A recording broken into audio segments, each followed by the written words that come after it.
Okay, imagine this. You wake up one morning, and by sunset, your entire town has totally kicked out the mayor, the local police force, and a heavily armed cartel. I mean, it sounds exactly like a Hollywood script, right? But this is actually a true story. Today, we're unraveling a pretty incredible mystery about a community that absolutely reached its breaking point and decided to take the law completely into its own hands. Welcome to This Explainer. Today, we're diving into a seriously compelling academic analysis by researcher Daniel Zizumbo Kalunga. We're going to neutrally examine his work on how and why vigilantism arises, and we're using the totally fascinating real-world case study of Cherán, which is a town nestled right up in the mountains of Michoacán, Mexico. Our goal here isn't to take any political sides, but rather to look closely at the underlying sociology, like what actually happens when state institutions fail entirely and citizens decide they're literally the only ones left to protect themselves. So here is our roadmap for today. First up, the vigilante justice formula. Second, building the pressure cooker. Then, we'll walk through the 3 acts of the rebellion: the confrontation, self-defense, and self-government. And finally, we'll cover the final lessons from Cherán. Okay, let's dive into this. Section 1, the vigilante justice formula. So researchers actually have a specific term for this whole phenomenon. They call it ACEL, or the collective extra-legal application of the law. Basically, this is defined as collective efforts to enforce legal norms without collaborating with state authorities at all. It's absolutely crucial to understand that according to this research, vigilantism isn't just, mindless violence or a spontaneous riot. It's a strategic choice that citizens make. But why exactly do they make it? What's the trigger? Well, think of it like a giant chemical reaction. On one side, you start with social capital, so strong community bonds, shared resources, deep local networks. Normally, this just builds really healthy, resilient communities. But when you mix it with profound state distrust, meaning citizens have completely lost faith in the government, the police, the justice system, it combusts. According to Zizumbo Kalunga's core argument, that extreme distrust in the state serves as the exact trigger that violently channels a community's social capital into vigilante organization. Section 2, building the pressure cooker. For years leading right up to 2011, illegal logging, which was heavily protected by cartels, was just devastating the surrounding forests of Cherán. And at the same time, a major political fracture essentially set the stage for everything that followed. In the 2007 municipal elections, the traditional dominant party, the PRD, fractured. Because of the mixed electoral rules there, the PRI actually won the election with just 33% of the vote, mostly driven by populations living on the outskirts of town, just a third of the vote. To put that into perspective, this minority victory sparked a massive legitimacy crisis. Suddenly, the town center felt like it was being governed by an antagonistic, completely external force. It planted some really deep seeds of political suspicion. And that political suspicion very quickly escalated into a literal matter of life and death. As the illegal logging accelerated, the citizens tried to play by the rules. They blocked roads, they petitioned the mayor, but they were entirely ignored. In 2008, a highly beloved local activist and teacher named Herberto was kidnapped and tragically found tortured and murdered. Then, in February 2011, which was just 2 months before the main uprising, 3 community representatives who were appointed to go ask the governor for help just vanished. They were disappeared. And the police? They did absolutely nothing. This complete inaction proved to the citizens that the government was actively colluding with the cartels. The state distrust wasn't just high anymore, it was absolute. And this brilliantly illustrates the timeline we're looking at. Zizumbo Kalunga's on-the-ground interviews revealed that the Cherán movement definitely wasn't some random spontaneous outburst. It actually unfolded in 3 distinct, highly organized phases. Let's break them down. Section 3, Act 1, the confrontation. So the official myth for years was that the town just woke up one day and snapped. But the research totally disproves that. This was actually a masterclass in the calculated mobilization of social capital.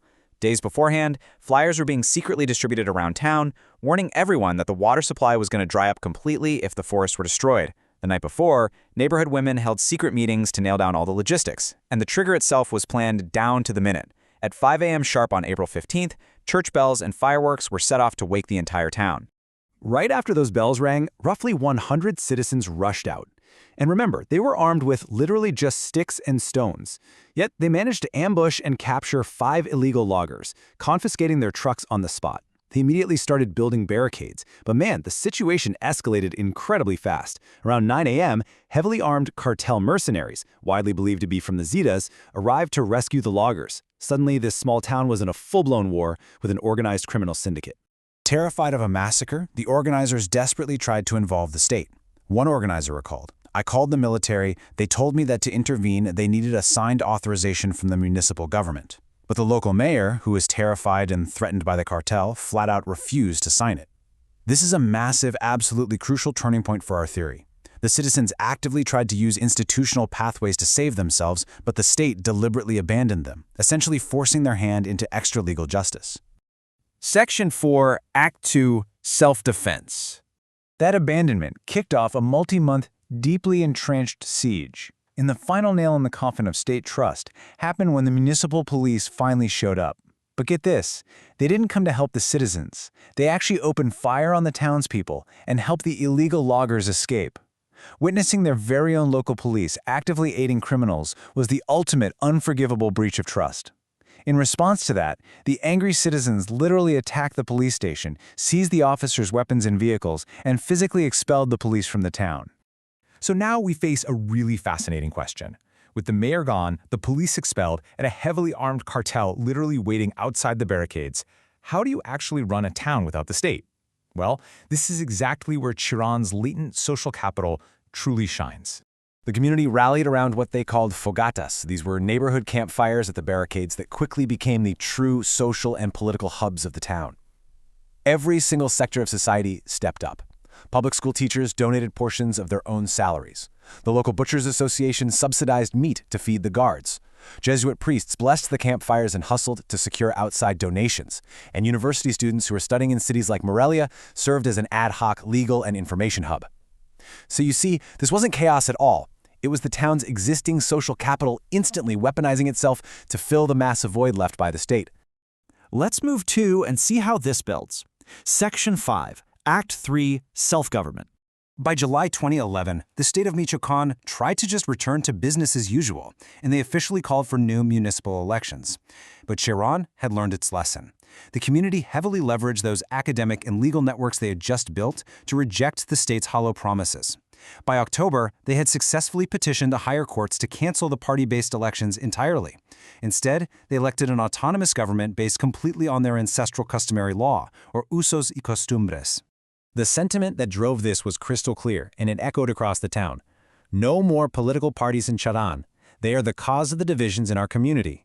It was their total, unwavering distrust in political parties that drove these citizens to completely abandon normal institutional pathways.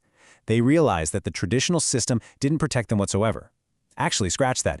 It did worse than not protect them. It actively fractured their social capital and empowered the criminals. Section 6. Final Lessons from Cherán. So how does this thrilling real-world case map back onto our initial theory? The objective evidence is super clear.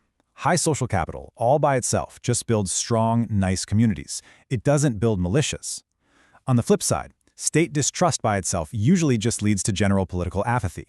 But when you mix them together, when a highly connected, well-networked community realizes the state will absolutely not protect them from lethal threats, that distrust acts as the literal trigger for collective extra-legal justice.